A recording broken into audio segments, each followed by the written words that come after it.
Hello and welcome to ज़रा हट के। मुबशर ज़ैदी, ज़रार खोड़ो और वसअतुल्लाह खान का सलाम कबूल कीजिए। आज पेशावर में दहशतगर्दी का एक बड़ा वाक़या हुआ है, जहां पेशावर के छठे बड़े मदरसे जामिया ज़ुबैरिया में एक ब्लास्ट हुआ और कहा यह गया कि ये टाइम डिवाइस थी। एक बैग में 5 से 6 किलोग्राम बारूदी मवाद कोई रख के चला गया। ये उस वक्त हुआ जब वहाँ पर हदीस का दर्स जारी था और जो मोहतमिम हैं रहीमुल्लाह हक्कानी वो उस वक्त दर्स दे रहे थे और वो फेसबुक पर भी लाइव चल रहा था। तो लिहाजा फुटेज भी सामने आई कि किस तरह ये धमाका हुआ। जैसे हमने बताया 8 इसमें तालिब इल्म जो हैं वो जाँ बहक हुए हैं, जबकि 100 से ज़ायद ज़ख्मी हुए हैं। ये वाक़या इस लिहाज से भी इम्पॉर्टेंट है कि ये जो मोहतमिम हैं रहीमुल्लाह हक्कानी, ये इनका ताल्लुक़ अफ़गान के सूबा नंगरहार से है और ये जो हैं 2014-15 में बागराम जेल में भी इनको रखा गया। बाद में ये फिर पाकिस्तान आ गए और उस वक्त से मदरसे के मोहतमिम हैं। दाइश के ख़िलाफ़ एक सख्तगीर मौक़िफ़ भी रखते हैं और अक्सर इजहार करते रहते थे। इनके ऊपर 3 साल कबल भी एक हमला हुआ था, लेकिन ये जो हमला है अभी तक इसकी ज़िम्मेदारी किसी ने कबूल नहीं की है, मगर तमाम जो इसके इशारे हैं वो दाइश की तरफ जा रहे हैं। हमारे साथ इस वक्त हमारे ब्यूरो चीफ अली अकबर मौजूद हैं, जिन्होंने पूरे दिन कवर भी किया। अली, इस वाक़े के बारे में आपको क्या लगता है कि क्या इसमें दाइश ही इन्वॉल्व है? जी बशीर साहब, शुक्रिया। और जिस तरह कि आपने बताया कि जो रहीमुल्लाह हक्कानी साहब है वो पहले भी हमलों के ज़िद में रहे हैं और जिस तरह उनका ताल्लुक़ अफ़गानिस्तान से है और इसके साथ साथ निस्बत भी इसी मदरसे का जो समीउल हक हक्कानी साहब थे कोड़ा हटक से है। तो ये सारी चीज़ें तो इस तरफ मतलब इशारा देती है कि ये एक टारगेटेड हमला था और इसको टारगेट किया गया था।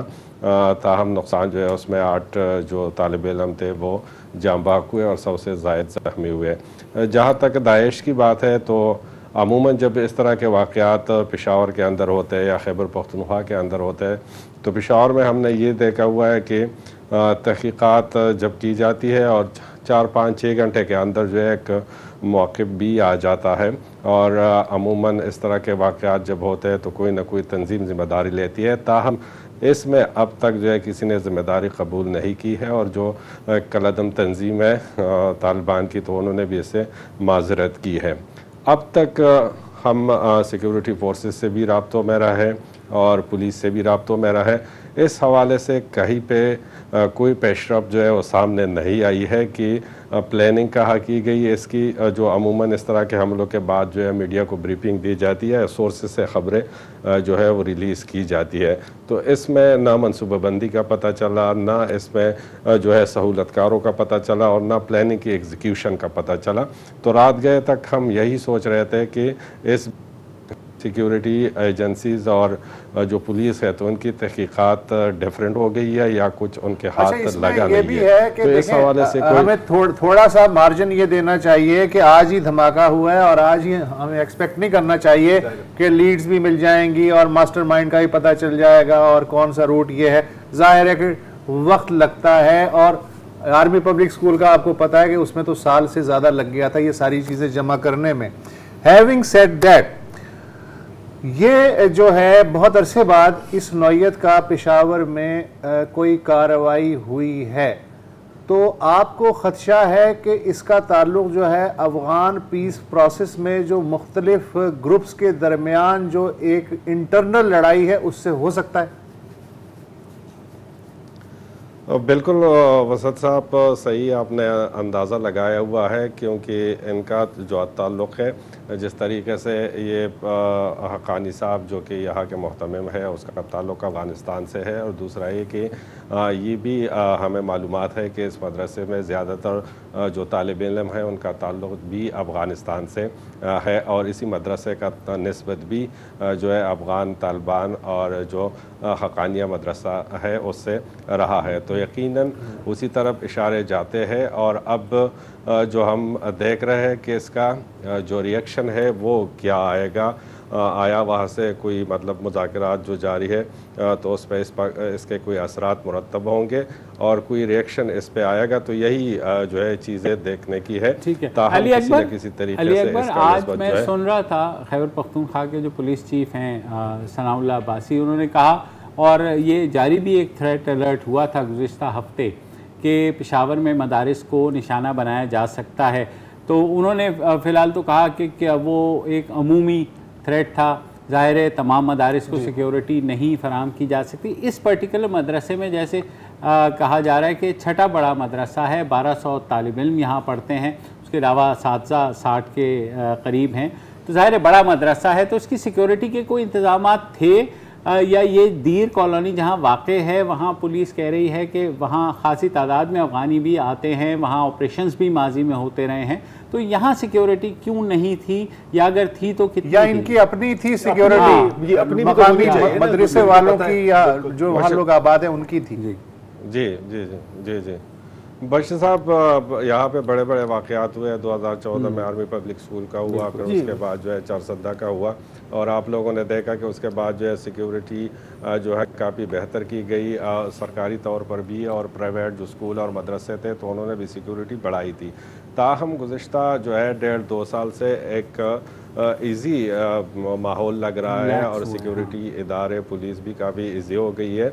तो हम जो नेक्टा का सिक्योरिटी थ्रेट था तो उसको तो किसी ने संजीदगी से लिया ही नहीं। आज अगर कोई बात करता है तो बिल्कुल हम यहाँ पे मौजूद है, कोई इस तरह की सिक्योरिटी नहीं है, ना ही कोई उसके बाद कोई इजलास तलब किया गया था, न हुकूमती सतह पे और न उस पर, तो कोई इक़दाम जो है वो नहीं उठाए गए थे। और बिलखसूस ये जो एरिया है जहाँ पे ये मदरसा है तो वहाँ पर भी पुलिस की कोई सिक्योरिटी जो है वो ख़ास इसी मदरसे के लिए तैनात नहीं थी जब ये वाक़या हुआ। अमूमन इनकी अपनी जो है सिक्योरिटी होती है, ताहम वो ख़ास मौक़ों पर जैसे जुम्मे के नमाज हो गया, इसी तरह कोई ईद और उस तरह, लेकिन आज जो है मामूल के मुताबिक था और इसी का फ़ायदा जो है वो दहशतगर्दों ने उठा लिया कि वो एक सॉफ्ट टारगेट को एक सॉफ्ट तरीके से उन्होंने टारगेट किया और कामयाबी हासिल की उसके अंदर। तो यकीनन ज़ाहिर है इसने एक झटका तो दिया होगा लॉ इन्फोर्समेंट एजेंसीज़ को, खुसूसन पुलिस को, तो अब उनकी कोई स्ट्रैटेजी आपकी बात हुई आला हुकाम से कि क्या करने जा रहे हैं?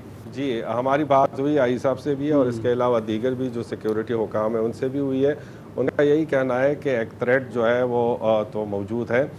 इसके बाद जो है हमने देखा कि पूरे शहर के अंदर सिक्योरिटी भी बढ़ा दी गई जो हसास जगह है, और जो नाकों पर चेकिंग है उसको भी सख्त कर दिया गया। और ये एक्सरसाइज हमें काफ़ी अरसे बाद नज़र आई है क्योंकि इससे पहले माहौल काफ़ी ईजी था और सिक्योरिटी इदारे भी मामूल के मुताबिक थे। तो आज जब ये वाक़या हुआ तो उसके बाद शहर के अंदर सिक्योरिटी भी बढ़ा दी गई और अब प्लानिंग भी की जा रही है कि जो इस तरह के जगह जिस तरह मदरसे हो गए या मसाजिद हो गए तो कहाँ पर जहाँ सिक्योरिटी चाहिए तो हुकाम का ये कहना है कि वहाँ पर वो सिक्योरिटी प्रोवाइड करेंगे। ठीक, बहुत बहुत शुक्रिया आली अकबर। देखें दो देखने का तरीका, या तो ये कि वन ऑफ वाक़या है हो गया, या ये है कि एक जो नई वेव है उसका आगाज़ है। अच्छा, जहाँ तक नेक्टा की थ्रेट का ताल्लुक़ है, नेक्टा का थ्रेट किस नौयत का था ज़ाहिर है ना हमें मालूम है ना आपको मालूम है, लेकिन हुकूमत की तरफ से जो तासुर दिया गया उस नेक्टा के थ्रेट के बारे में वो पीडीएम की जो जलसे हैं उनकी तरफ इशारा था कि जी आप ना करें, ये थ्रेट वगैरह है। तो सारा जो है टारगेट वो था कि पीडीएम के जलसे जो हैं वो होगा। अच्छा, अब मसला ये कि उस ज़माने में मेरा ख्याल है तालिबान के भी किसी तर्जुमान ने कहा था कि हमें मालूम है कि हमारे टारगेट्स क्या हैं और ये जो है इस तरह के टारगेट्स नहीं है, और ये बात दुरुस्त भी साबित हुई।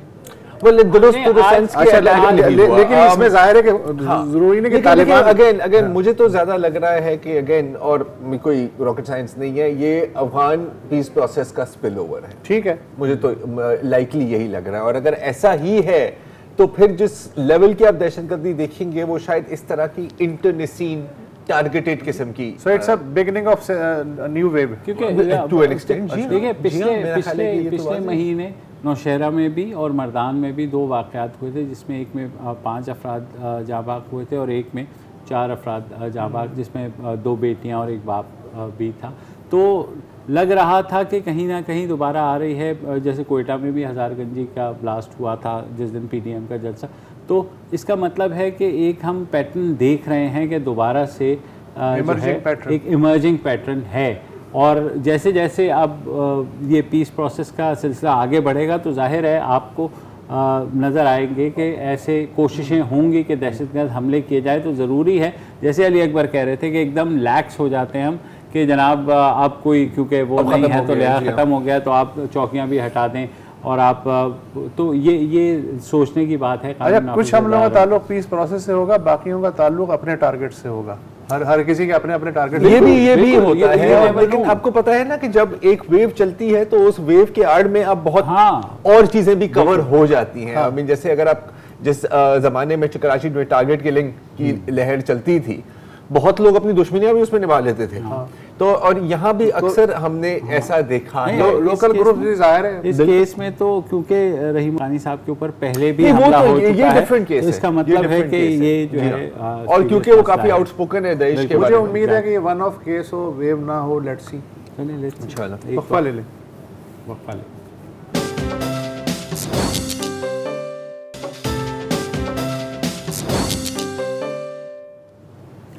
Welcome back. अब बात कर लेते हैं, कल भी हमने बात की थी, जियो न्यूज़ के एक रिपोर्टर हैं अली इमरान सैयद, जिन्हें वीकेंड पे उठा लिया गया था। वो घर से बेकरी की तरफ जा रहे थे कुछ ख़रीदने के लिए, जब उन्हें अगवा किया गया और 22 घंटे बाद छोड़ा गया।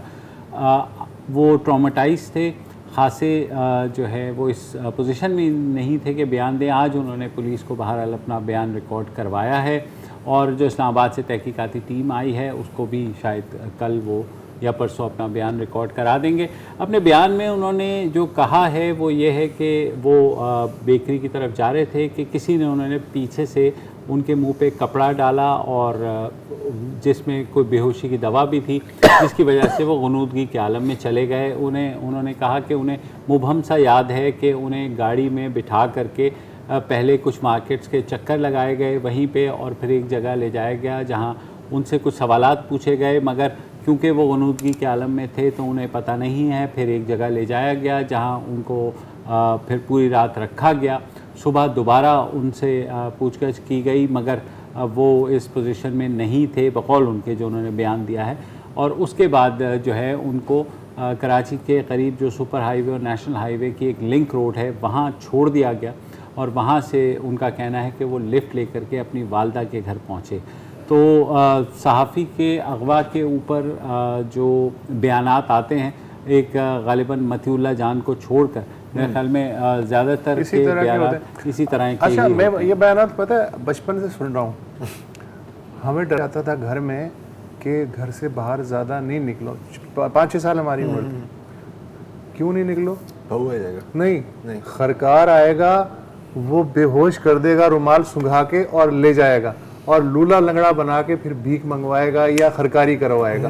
तो ये जो टेक्निक है ये हम बचपन से जानते हैं कि खरकार आते हैं वो पीछे से और रुमाल सुंघा के बच्चों को ले जाते हैं। अब बड़ों पे भी ये अप्लाई होने लगा। अब वक्त बदल गया है, थोड़ा सा ये कि वो अगर तब्दीली आ रही है इतनी ज्यादा वो, क्योंकि ये शाम का टाइम था और उस वक्त चहल पहल सुबह का भी टाइम होता तो नहीं, मैं वैसे आपको बता रहा हूँ। और अली इमरान सैयद के ये वही रिपोर्टर हैं जो अवारी होटल की जिन्होंने सीसीटीवी फुटेज लाए थे जब पुलिस ने छापा मारा था मरियम नवाज के कमरे पे और कैप्टन सफदर। लेकिन यकीनन ये तो एक कोइंसिडेंस है। हाँ, वो तो ये तो वैसे तो मतलब बिजनेस की रिपोर्टिंग करते हैं, हो सकता है किसी को कि वो बिजनेस की रिपोर्टिंग अच्छी नहीं लगी हो। हाँ, ये भी तो एक पॉसिबिलिटी है। अब बहरहाल उसकी तहकीकात के लिए जो इस्लामाबाद से कमेटी आई है वो क्या करेगी, वो भी 1.5 सत्र का बयान रिकॉर्ड करेगी और निकल लेगी। ऐसा ही है, लेकिन ऐसा ही है।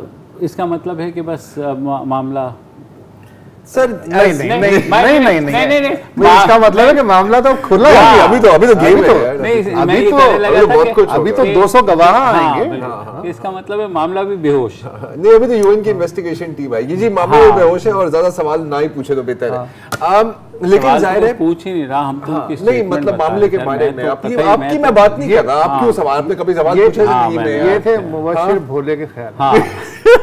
चलिए, अच्छा, लेकिन कुछ लोग हैं जो मतलब कहते चुप नहीं रहते यार, बाज नहीं आते यार। सुना है कि एक पिटिशन भी आज जो है और अगवा की बात कर रहे हैं तो आपको याद होगा एक मशहूर ज़माना मुबैना अगवा हुआ सिंध के पुलिस सरबराह का, और कहा यह गया कि उनको सुबह सवेरे जो है ले जाया गया। उनका भी एंड में यही बयान आएगा, किसी ने पीछे से आगे अच्छा, उनका बयान नहीं आएगा, उनका बयान खैर बाद में आएगा, लेकिन उसके बाद सिंध की जो पुलिस की हायरार्की थी उन्होंने एहतजाजन जो है वो लंबी रुखसत पर जाने की अर्जियां दी। तो फिर बिलावल भुट्टो ने मुतालबा किया कि आर्मी चीफ और जो ISI के सरबराह हैं वो इस बात का नोटिस लें, और उन्होंने नोटिस भी लिया।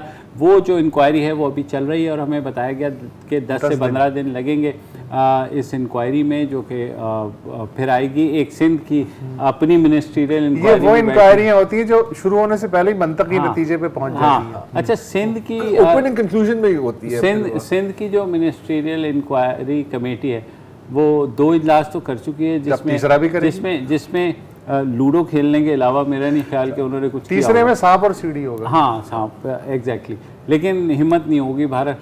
तो जहाँ तक होता है, जो आज पिटीशन हुई है वो पाकिस्तान के जो मारूफ इंसानी हकूक़ के कारकुन कह ले, बल्कि मैं तो लीडर ही कहूँगा, क्योंकि वो इंसानी हकूक़ चेयरमैन कमेटी भी रहे हैं, बहुत बड़ा उनका किरदार है। उन्होंने और 8 दीगर आईए रहमान की बात कर रहे हैं जी, आईए रहमान की बात कर रहा हूँ। आईए रहमान साहब ने सुप्रीम कोर्ट में एक पिटीशन फाइल की है आर्टिकल 184(3) फंडामेंटल राइट्स के बारे में, और उन्होंने कहा है कि सुप्रीम कोर्ट एक जुडिशल कमीशन बनाए कि कैसे जो है सिंध के आईजी को अगवा किया गया। और उनका कहना है कि अगर पुलिस के आईजी को, और उन्होंने कहा कि मुबैना तौर पर ये अगवा जो है शायद रेंजर्स ने और जो इंटेलिजेंस एजेंसी है उन्होंने किया है, तो लिहाजा ये बड़ी तशवीशनाक अमर है, और पुलिस अगर महफूज नहीं है तो आवाम कैसे महफूज होगी। तो अदालत से वो क्या चाह रहे हैं? अदालत से वो यही चाह रहे हैं कि एक जुडिशल कमीशन बनाएं और इस पूरे वाक़े की तहकीकात करें कि आया ये वाक़या क्या हो। तो अब 2 तहकीकात तो हो ही रही हैं, एक फ़ौज की सतह पर भी हो रही है, एक सिंध हुकूमत की सतह पर भी हो रही है, और अब ये एक रिक्वेस्ट गई है, और उन्होंने मीडिया क्लिपिंग्स भी साथ लगाई हैं। उन्होंने कहा कि ये जो सारी सूरत हाल तशवीशनाक है कि जिस सूबे का अगर पुलिस चीफ ही चुका जाए वो अच्छा, अब बिल्कुल अच्छा, मतलब फोर्सेस के पीछे तो हैं आईए रहमान साहब, लेकिन और बहुत लोगों ने इसमें साइन ऑन किया। बहुत लंबी लिस्ट है, पिटीशन आप पढ़ सकते हैं खुद ही।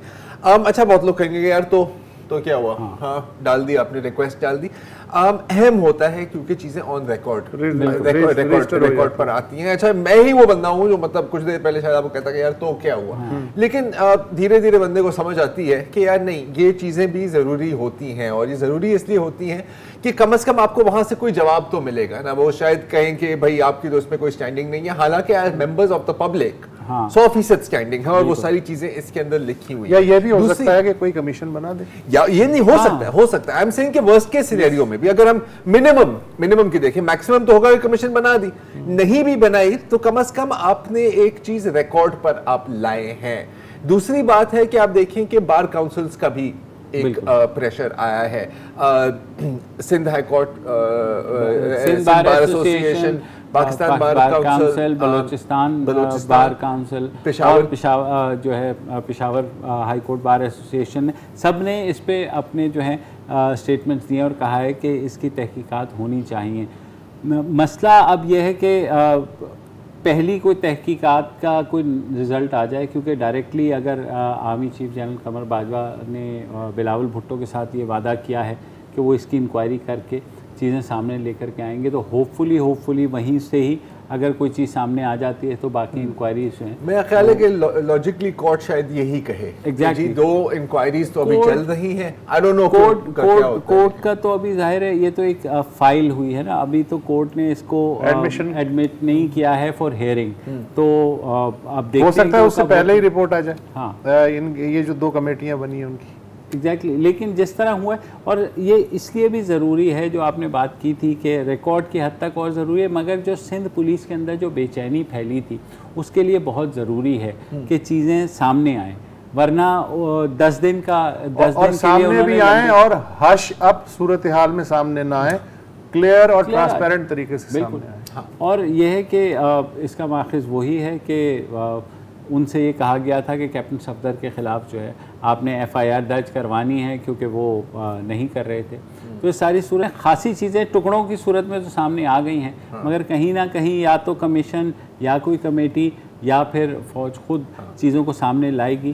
तो और इंटरेस्टिंग बात होगी कि अगर बिलफर्ज ये कमीशन बन जाती है और कमीशन के सामने आईजी सिंध को भी बुलाया जाता है, तो उनका भी वर्जन सामने आएगा, बिकॉज अभी तो बाकी लोग उनके बारे में बात कर रहे हैं, उनकी तरफ से अभी तक एज सच कुछ नहीं। हाँ, बतौर सरकारी मुलाजिम वो बयान दे भी नहीं सकते। सही बात। वक्फा ले लें।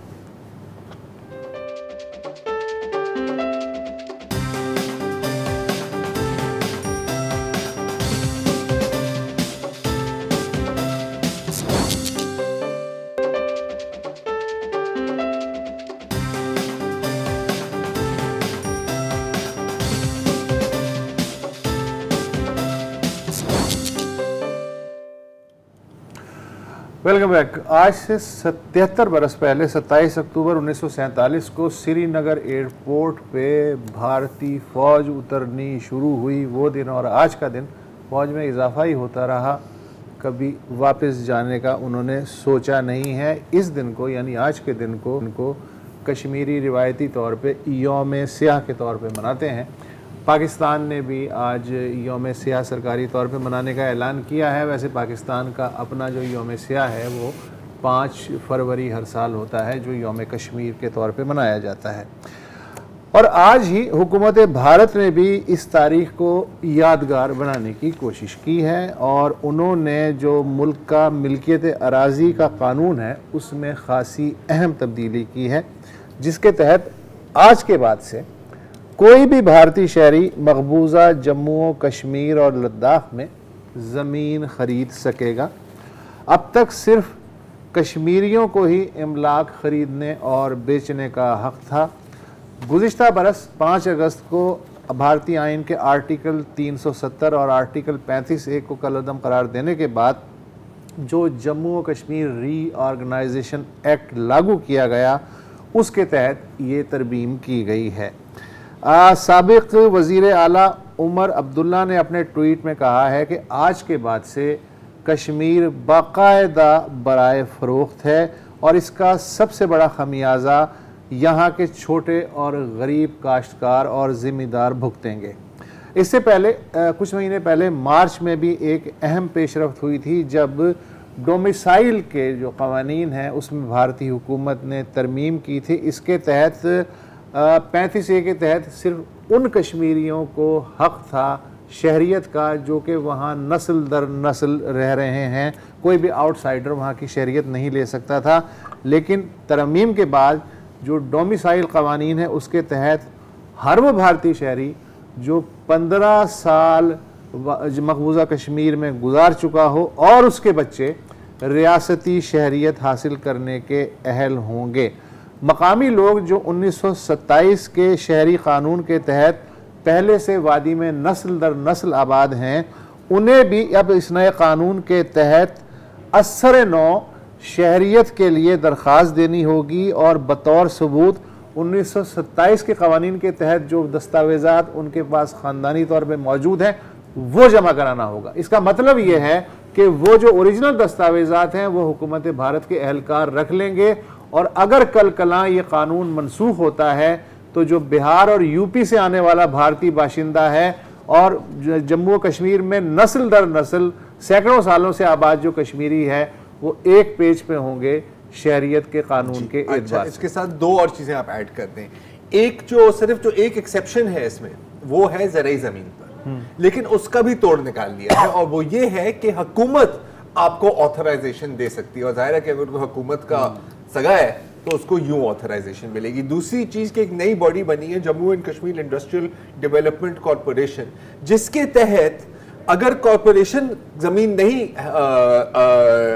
ले सकती है जो भी, तो हुकूमत उनके बिहाफ पर फॉर पब्लिक पर्पस वो उठा सकती है। अच्छा, ये जो अमेंडमेंट हुई है अगर इसमें कोर कमांडर एंड अबव लिख के दे कि जी हमें ये दिफाई मकासद के सर बिल्कुल दिफाई मकासद के लिए हमें ये जमीन चाहिए तो वो भी आपको मिल जाएगी।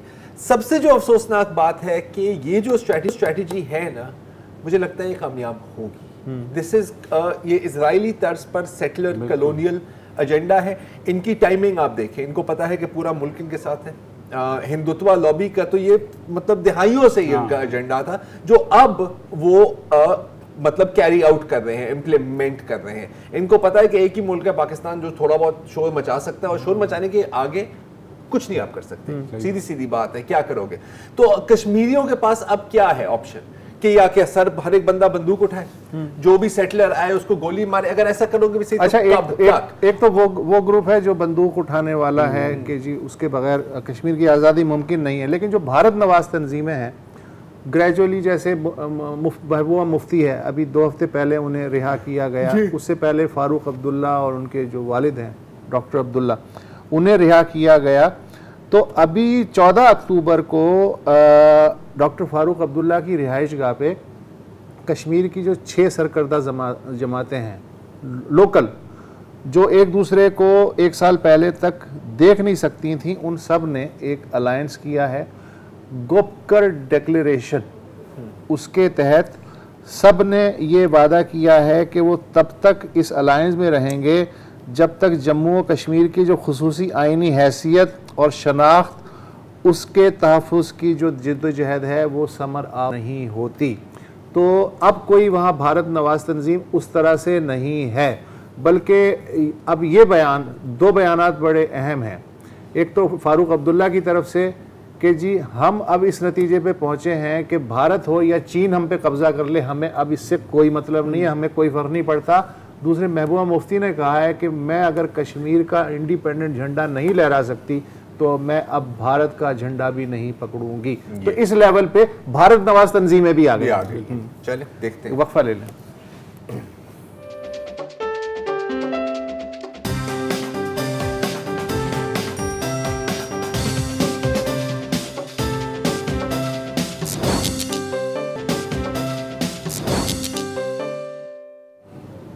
Welcome back. अच्छा, अब जब 2 लोगों के बीच में एक लड़ाई होती है, फड्डा होता है, तो कभी कभी नफरतें इस हद तक बढ़ जाती हैं कि आप एक दूसरे का जिक्र भी बर्दाश्त नहीं कर सकते कि यार इस बंदे का नाम ही ना लो मेरे सामने, मुझे जहर, बहुत ही जहर लगता है ये। फनी बात ये है कि मुल्कों के बीच में भी बिल्कुल ऐसा ही होता है। जैसे कि आप ले लें तुर्की और सऊदी अरब। अब काफ़ी सालों से तुर्की और खलीजी रियासतों और सऊदी अरब के बीच में जो ताल्लुकात हैं वो ज़्यादा अच्छे नहीं है, लेकिन लेटली पिछले 2-3 महीनों में मसला और भी गंभीर हो गया है। और सऊदी चेंबर ऑफ कॉमर्स ने तो बाकायदा कहा था कि जी आप तुर्किश जो भी प्रोडक्ट्स हैं उसका बॉयकॉट करें, जैसे यहाँ पाकिस्तान में फ्रांस के बॉयकॉट की बात हो रही है। तो हुआ क्या कि सऊदी अरब में एक बर्गर फास्ट फूड का चेन है हर्फीज के नाम से, और हर्फी के यहाँ आप देख रहे हैं ये एक मिलता था बड़ा मशहूर टर्किश बर्गर। अच्छा, बर्गर में कोई टर्किश चीज नहीं थी, ऐसी नहीं थी, और लेकिन उसकी जो मार्केटिंग होती थी वो एक ऑटोमन की जो फैज है और मूछों के साथ होती थी। इतना शोर मचा सऊदी अरब में कि वो जो बर्गर है जिसको कहते थे अल बर्गर अल तुर्की, उसका नाम बदलकर उन लोगों ने कर दिया है अल कॉम्बो अल यूनानी।